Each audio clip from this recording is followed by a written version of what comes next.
Manangin lalako mahitanaw Zawarekin milanaw Aviat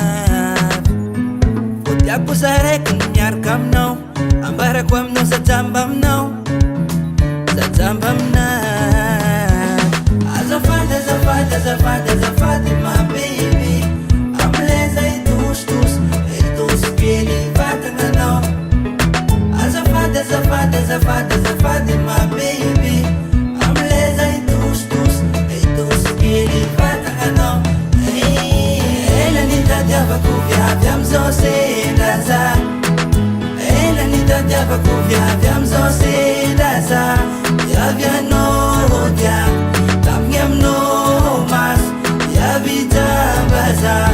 Yakam no fobia kwe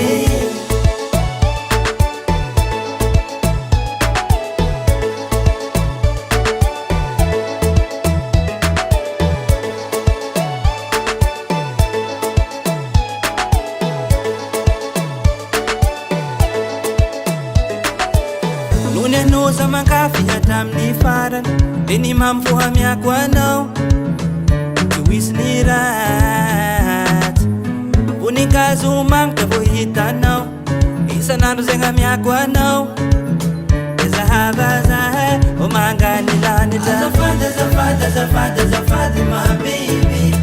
Amleza itus-tus Itus kili fatang nao Azafat, azafat, azafat, azafat my baby